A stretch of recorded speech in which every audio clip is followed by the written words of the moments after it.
Well, okay, so I'm vice chair at the National Cannabis Industry Association, and so I've been kind of invited to share more of a national view, but I'm always also Washington, and this is my home, so I have a special affinity for Washington law. In fact, I brought it along for reference in case we have questions. Really, yeah, we were, when this thing came about, because of the forces, it did not come from a place that we wanted it to. But you got to understand, there's political reality. Political reality is not what you would like to have happen. It's the way the sausage is actually made.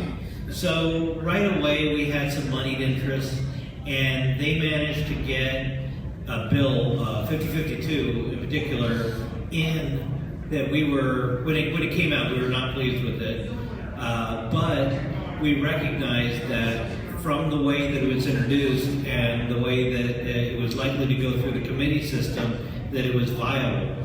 So really the only play that we had on that, I mean, we could have taken our own legislation and introduced it from someplace else, but we didn't really have we didn't have the committee support to do that.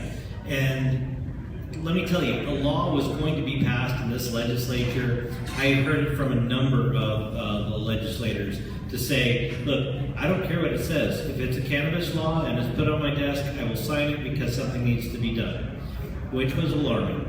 But so what we did is we went, the coalition that was formed, WCC, eventually P, Washington Cannabis Coalition Commission Project, excuse me. We went in and we signed out in as supportive with concerns. And we worked with the process, we worked with the people that were involved, and we made changes where we could. And the bill was struck, striking amendment. Striking amendment means you replace all the words except the title and the sponsoring legislator, and you place it with all new words. That happened on that bill 3 times because we were all together and we were all working on it. And what came out wasn't perfect, but okay, I'm supposed to give the national perspective from what it started. Man, I couldn't hope that we would get better. Really, there's some things that need to be cleaned up, but we've got another legislative session for most of this stuff. Most of this stuff doesn't take place until July 1st of 2016, which gives us another legislative session to play in. A lot of the really concerning stuff was taken care of, and it really sets us up for the future. Now, the thing about it is there's a companion bill, or was a companion bill, called 2136 that's still stuck in the legislature, and that is, look, 5052 right now, my biggest concern is 2136 doesn't pass, because you cannot, if they're going to combine the systems, you cannot put the medical system into a system that doesn't work.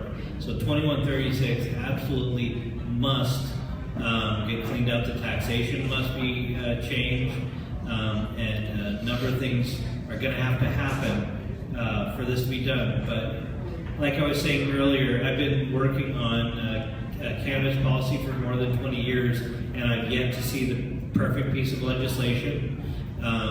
You take small incremental steps forward, and you shore up your position, and then you take the next step, which we fully intend to do. I mean, this is not something that is over. It's going to be a continuous fight.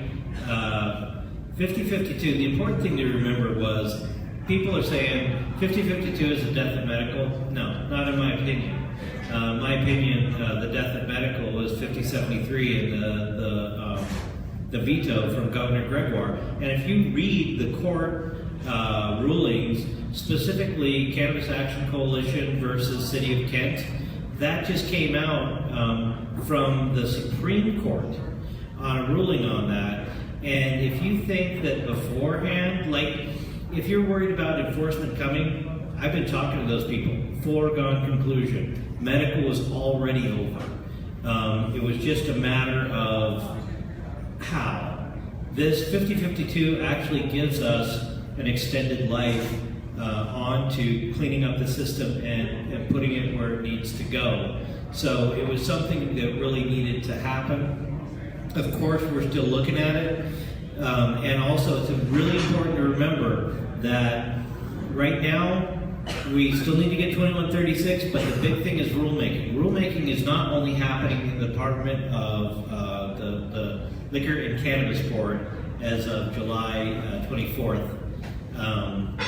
That was renamed, but also the Department of Health. And the Department of Health, I believe it's Section 10 of the bill, but the Department of Health is supposed to rule on a definition of what is medical cannabis, right? And they can define medical cannabis as pretty much anything that they want. And these are rules. These are set up a little bit different than the law. Now, this bill now, it has to get translated in how it's going to interface with patients, with business, with all sorts of things.